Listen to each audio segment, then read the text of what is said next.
नमस्ते छात्रों, स्वागत है आपका आज के इस वीडियो में। चलिए आज के इस वीडियो में हम सर्वनाम का पहला भेद सीखने वाले हैं जिसका नाम है पुरुषवाचक सर्वनाम। अब देखिए पुरुषवाचक सर्वनाम का अर्थ क्या है और पुरुषवाचक सर्वनाम की परिभाषा क्या है, किसे पुरुषवाचक सर्वनाम कहते हैं, ये बात सबसे पहले जान लेते हैं। तो देखिए बात करते समय कभी कभार हम खुद के बारे में बोलते हैं, कभी कभी दूसरे व्यक्ति के बारे में बोलते हैं, या कभी कभी जो व्यक्ति हमारे पास नहीं होता है उस अन्य व्यक्ति के बारे में, तीसरे व्यक्ति के बारे में भी हम बात करते हैं। तो पुरुषवाचक सर्वनाम की परिभाषा में ये बताती है कि जो शब्द बोलने वाले, सुनने वाले तथा जिसके बारे में बात की जाती है उन पुरुषों के नामों के स्थान पर वाक्य में इस्तेमाल किया जाता है, ऐसे शब्दों को पुरुषवाचक सर्वनाम कहा जाता है।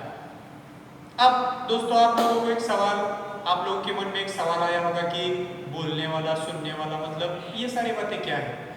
काफी आसान बातें हैं। देखिए अब मैं आप लोगों के साथ बातें कर रहा हूँ, अगर मैं खुद के बारे में बात कर रहा हूँ, अगर आप लोगों के सामने मैं खुद के बारे में जानकारी दे रहा हूँ, खुद के बारे में बात कर रहा हूँ, तो मैं बोलने वाला हूँ।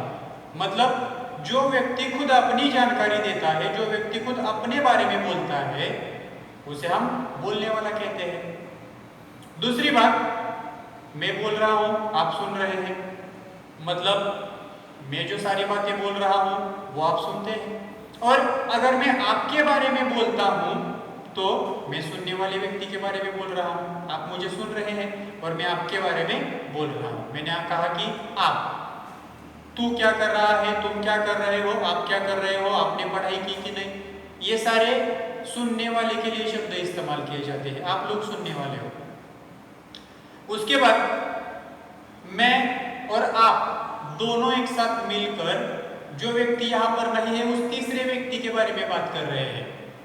जो व्यक्ति यहाँ नहीं है उस व्यक्ति के लिए मैं कहता हूँ कि वह गांव गया है, वो स्कूल गया है, वह बीमार है। मतलब जो यहाँ पर नहीं है, जिस व्यक्ति के बारे में बोला जाता है उसे कहा जाता है अन्य पुरुष। अब देखिए दोस्तों यहाँ पर जो पुरुषवाचक सर्वनाम है, पुरुषवाचक सर्वनाम हमें यह बात बताता है कि वाक्य में जो शब्द बोलने वाला, सुनने वाला तथा जिसके बारे में बात की जाती है, इन व्यक्तियों के नामों के स्थान पर इस्तेमाल किया जाता है, इन पुरुषों के नामों के स्थान पर इस्तेमाल किया जाता है, ऐसे शब्दों को हम कहते हैं पुरुषवाचक सर्वनाम। अब देखिए पुरुषवाचक सर्वनाम कौन कौन से होते हैं। बोलने वाला व्यक्ति खुद के बारे में कुछ शब्दों का इस्तेमाल करता है, जैसे कि मैं, मेरा, हम, हमारा। ये खुद के बारे में जानकारी देने वाले शब्द है। मैं, मेरा, हम, हमारा, मतलब बोलने वाला व्यक्ति इन चार शब्दों का इस्तेमाल करता है। उसके बाद जो सुनने वाला व्यक्ति है, सुनने वाले व्यक्ति के बारे में अगर हमें बोलना है तो हम तू, तुम, तुम्हारा, तुम्हारी, तुम्हारे, आप, आपने, आपका, इन शब्दों का इस्तेमाल करते हैं, उसे हम मध्यम पुरुष कहते हैं। तो जो व्यक्ति यहाँ पर नहीं है उसके बारे में अगर हमें बात करनी है तो हम कहते हैं कि वह, वो, उसने, उसका, उनके, उनका, उनकी, ये सारे शब्द हम तीसरे व्यक्ति के लिए इस्तेमाल करते हैं, तो ऐसे शब्दों को कहा जाता है अन्य पुरुष। अब देखिए पुरुषवाचक सर्वनाम का अर्थ तो आपके, मतलब सारी बातें आपके ध्यान में आ चुकी होगी कि पुरुषवाचक सर्वनाम किसे कहा जाता है। मतलब अगर मैं खुद के बारे में बोलूं, अगर मैं आपके बारे में बोलूं और अगर मैं तीसरे व्यक्ति के बारे में बोलूं, इनमें से मेरे बारे में, आपके बारे में और तीसरे व्यक्ति के बारे में बोलने के लिए उनके नामों की जगह मैं जिस शब्द का इस्तेमाल करता हूं उसे हम कहते हैं पुरुषवाचक सर्वनाम। अब देखिए दोस्तों पुरुषवाचक सर्वनाम के कुल 3 भेद होते हैं। जैसे कि पहला भेद है बोलने वाला, उत्तम पुरुष, दूसरा भेद है सुनने वाला, मध्यम पुरुष, और तीसरा भेद है जिसके बारे में हम बोलते हैं वह व्यक्ति, मतलब अन्य पुरुष। उत्तम पुरुष, मध्यम पुरुष, अन्य पुरुष, ये पुरुषवाचक सर्वनाम के 3 भेद हैं। चलिए देख लेते हैं। पहला भेद है उत्तम पुरुष किसे कहना है। पुरुषवाचक सर्वनाम का पहला भेद उत्तम पुरुष, मतलब फर्स्ट पर्सन, जो बोलता है, बोलने वाला व्यक्ति मतलब फर्स्ट पर्सन, उत्तम पुरुष।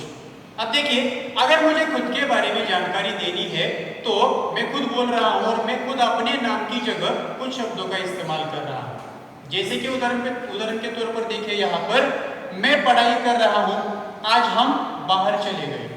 मैं पढ़ाई कर रहा हूँ मतलब पढ़ाई करने वाला मैं हूँ।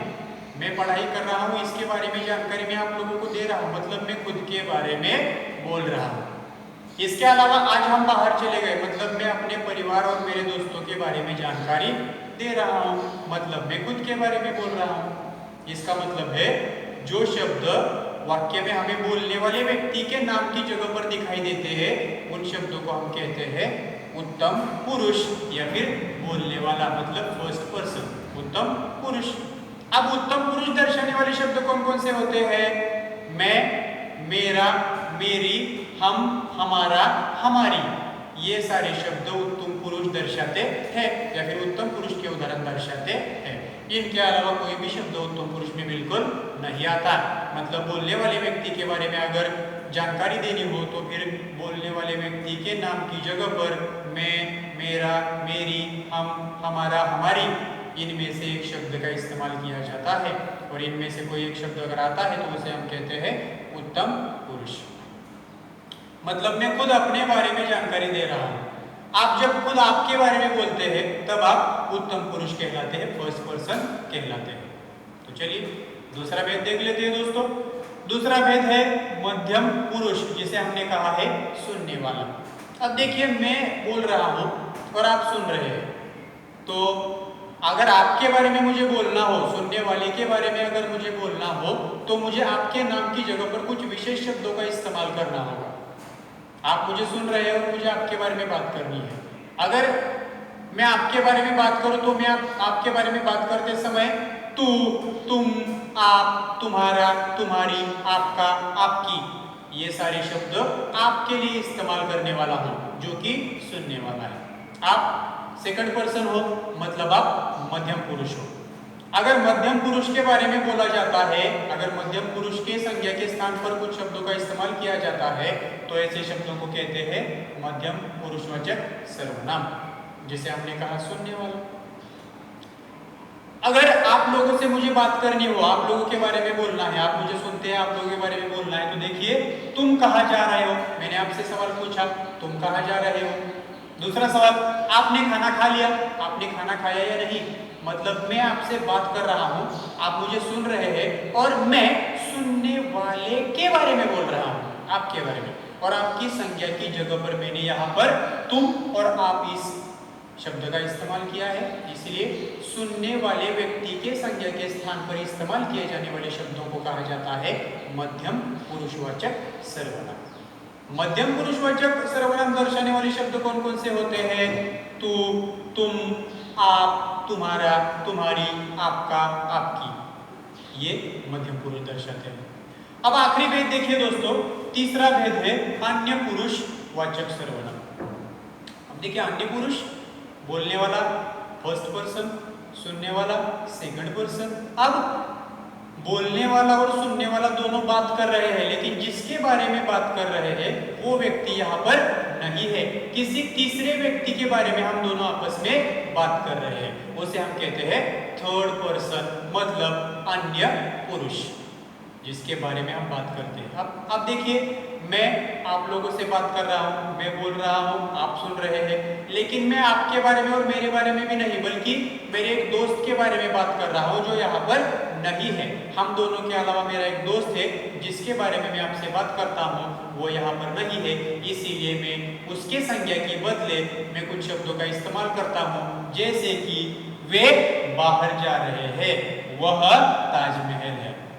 अब देखिए मैं बोल रहा हूँ, आप सुन रहे हैं और मैं आपको ताजमहल के बारे में जानकारी दे रहा हूँ, मतलब मैं और आप, या फिर मैं आप दोनों के बारे में नहीं बोल रहा हूँ बल्कि ताजमहल के बारे में बोल रहा हूँ। ताजमहल थर्ड पर्सन है या फिर अन्य पुरुषवाचक सर्वनाम है। ताजमहल की जगह पर हमने शब्द इस्तेमाल किया है वह ताजमहल है, वह दूर से दिखाया है, वह ताजमहल है, मतलब जो चीज मेरे पास नहीं है, जो चीज मुझसे दूर है और मैं उस चीज के बारे में बोल रहा हूं, तो उसके लिए मैंने शब्द का इस्तेमाल किया वह ताजमहल है।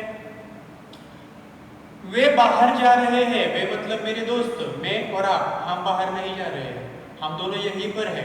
वे यानी कि मेरे जो दोस्त है वे बाहर जा रहे हैं, जो यहाँ पर नहीं है, मतलब मैं थर्ड पर्सन के बारे में बात कर रहा हूं जो यहाँ पर नहीं है, उसे हम कहते हैं अन्य पुरुषवाचक सर्वनाम।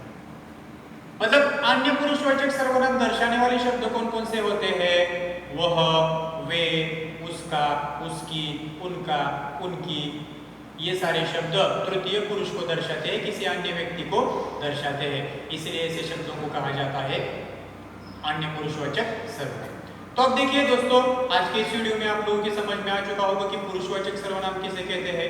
बोलने वाला मैं हूँ, सुनने वाला सेकंड पर्सन है और जिसके बारे में बात की जाती है वो थर्ड पर्सन है। मतलब पुरुषवाचक सर्वनाम के उत्तम पुरुष, मध्यम पुरुष और अन्य पुरुष, यह तीन भेद होते हैं। तीनों भेदों में कौन कौन से शब्द आते हैं और उनके उदाहरण क्या है, ये सारी बातें हमने आज देखी है। आशा करता हूँ कि आज के इस वीडियो में पढ़ाई गई सारी बातें आप लोगों की समझ में आ चुकी होगी। ठीक है, आज के इस वीडियो में बस इतना ही लेते हैं, रुक जाते हैं।